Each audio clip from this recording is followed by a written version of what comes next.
Welcome back. Today we're diving into the invisible plumbing of the global economy. You've probably heard people talking about Bitcoin or Ethereum hitting new highs, but the real story isn't the coins, it's the liquidity. We are witnessing what macro experts call the Great Liquidity Rotation. This is the process where trillions of dollars sitting in safe markets begin to hunt for returns, eventually finding their way into the smallest corners of crypto. By the end of this video, you'll understand exactly why a small splash in the stock market can create a tsunami in altcoins. Before we talk about crypto, we have to talk about the machine that powers it, the global macro cycle. Most people look at the news to see if the economy is good or bad, but markets don't care about good or bad, they care about liquidity. This part of the video explains how central banks manage the world's money supply and why, even when the news looks scary, the machine might already be preparing for the next big move up. So, what is liquidity? To a 13-year-old, it's like the cash in everyone's pocket at a fair. If everyone has cash, rides are busy and prices go up. In finance, it's the total sum of money supply, or M2, plus credit and reserves. When the plumbing is full, everything rises. When it dries up, assets crash. The formula we see here, M2 plus credit, is the secret heartbeat of every market you trade. Look at this chart. This is the most important visual in today's deck. Global stocks are a $150 trillion monster. The S&P 500 alone is 70 trillion. Now look at the tiny gray bar for all of crypto, 2.4 trillion. And look at that orange sliver for altcoins. It's less than 200 billion. The scale is so lopsided that if a giant like the S&P 500 moves just a tiny fraction of its water, it will instantly flood the crypto market. Crypto isn't a rival to stocks, it's a tiny vessel waiting for the overflow. Liquidity moves in cycles. We saw a massive peak in 2020 when stimulus hit, then a brutal crash in 2022 when central banks took that money back. But look at the far right of this chart, 2024. The curve is turning back up. M2 money supply is growing again. History tells us that when liquidity turns up, risk assets, specifically crypto, tend to front-run the rest of the world.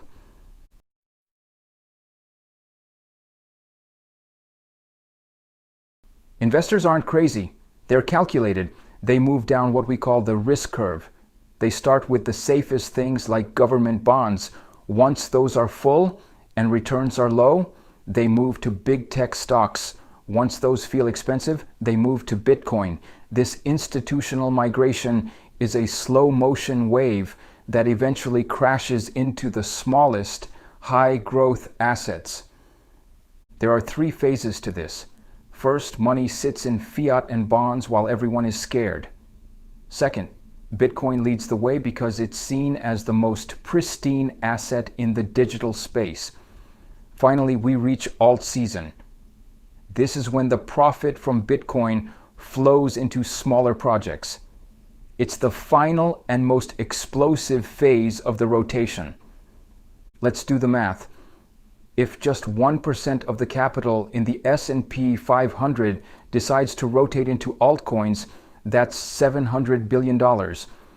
Remember, the entire altcoin market is currently worth less than 200 billion. That 1% shift wouldn't just move the price, it would more than triple the entire market cap of every small coin combined. That is the power of the puddle effect. How do we track this? Watch three things. 1. The US dollar index DXY. When the dollar falls, liquidity is loose and entering assets. 2. M2 growth. If money supply is going up, prices follow. 3. Sentiment.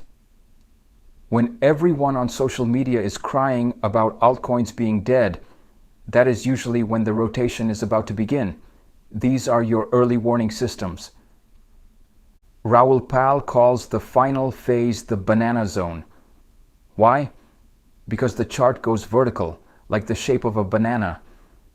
We start with boring accumulation, move into the BTC breakout, and then when liquidity is at its peak, we enter that vertical growth zone. This is where the life-changing moves happen, but it only happens at the very end of the cycle. It's important to remember this quote. The biggest gains are made not when things are good, but when they go from terrible to slightly better. Right now, many people feel the market is terrible, but the macro plumbing is already shifting. The rotation doesn't wait for permission, it follows the path of least resistance. So what do? First, stop looking at the daily noise and start looking at the M2 cycle. Second, understand that volatility is the fee you pay for these returns. And finally, get positioned before the overflow happens. The liquidity is coming. The only question is, are you holding a bucket or are you still standing on the sidelines? Thanks for watching.